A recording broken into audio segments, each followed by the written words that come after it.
Hey friends, so glad to have you here today. We just wrapped filming our special 4th of July episode, which was so exciting. One of my favorite episodes just because there was a lot of heart and soul put into creating that episode. And then also, I know that there's kind of like some logistics behind when we shoot an episode and when it comes out. This is actually my 20th episode since we launched The Consummate Host. And I just have to say, I am so grateful for the love and the comments and the support that we're getting from everyone as we continue to just build this community and continue having the opportunity to share the things that I'm passionate about with you.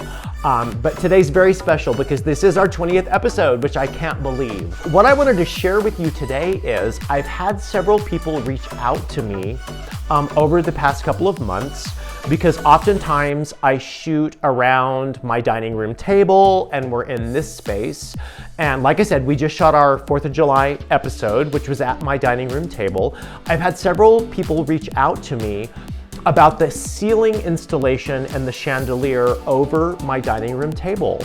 So I wanted to just kind of share that story and give you a few details about that, and also talk about how, the environment that you create, the design of your space, how it does impact hosting.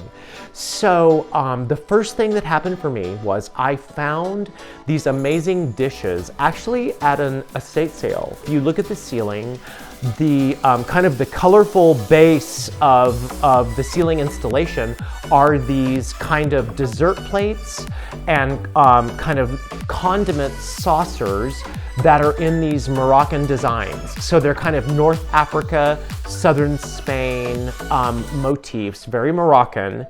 And that became my inspiration for creating this ceiling installation. I knew that I wanted it to be roughly the size of my table. So I had to think about the logistics of how I wanted to do this installation and be able to install it. So I got the idea that I would cut these 12-inch by 12-inch hardboard panels, and I would do it in segments. So I took the kind of Moroccan motif inspiration, and on each of the 12 by 12 panels, I stenciled Moroccan designs to be like the background of what the installation would be. So I painted all of these panels. I alternated between the yellow and the orange. I painted all of the panels, and then I epoxied the dishes to the panels, and that's what gave me my foundation. And I have to tell you a little secret. I had this dilemma because I knew that I wanted to suspend all of these elements kind of hanging from those dishes. So I was trying to think, how can I do this? How can I create something where I can hang these different elements? So I wound up epoxying paper clips to the edges of the dishes. So that would give me a little, the paper clip kind of overlapped the edge of the dish so that I would have something where I could hook all of those dangles onto. So I started with this Moroccan, North African, Southern Spain motif, but as you know, I love to travel, and travel is a big part of my inspiration. So I also incorporated elements from Mexico and elements from India and Nepal into the overall installation. So when you look at it, all of the blown glass hearts and all of the blown glass teardrops are from Mexico. I was in Tlaquepaque last November for Dia de los Muertos, and while I was there, I bought all of the hearts and the dangles that I used in the ceiling installation. And then I was in India and Nepal just this past December and January, and while I was there, I was looking for beads and all kinds of beaded elements that I could use to create the dangles as well. I found a market where I found these really cool earrings. They were very inexpensive, which is why I was able to buy enough to do the installation. So some of the dangles that you see hanging from the plates are actually earrings. I wound up buying some glass stones, and so on the back of each earring, I adhered a glass stone. So as you see it from both sides, it looks good.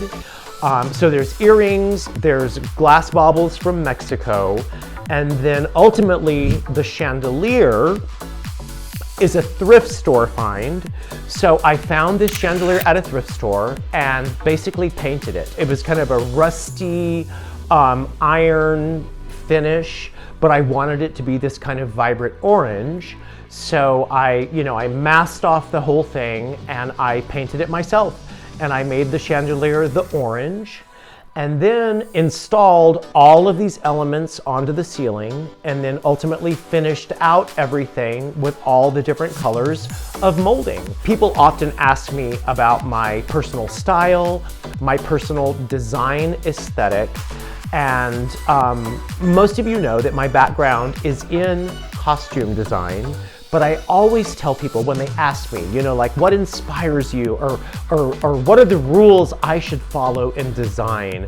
What I love to tell people is follow your heart. There are rules. Rules are meant to be broken. There are rules, but really just go with what inspires you. I wanted to create this space over my dining room table that reflected me. Again, it reflects multiple cultures. I've got Mexico, I've got India, I've got Nepal, I've got North Africa, I've got southern Spain, all mixed together on this installation. And for me, it works because that's who I am and that's the kind of design I like. So I just wanted to share this. Again, I've had several people asking because they've seen it in my videos. So I just wanted to share this and say, be inspired, don't be afraid, follow your heart, and get creative with your design. Thank you so much for this, and we'll see you next week. So, do you think we can hear the dogs on the recording? Let me let them in. Come on, stinkers, get in here. Get in here and get quiet. Come on, Rocky. Okay, now Chi-Chi's gonna wanna sit with me. But no, hey, you guys go get your, okay, perfect. Go sit with Ariel. Yes, no, you're not sitting with me. Nope. All right, are we still recording? She's gonna try to get up here anyway. Okay, we're recording. The kids, right, exactly.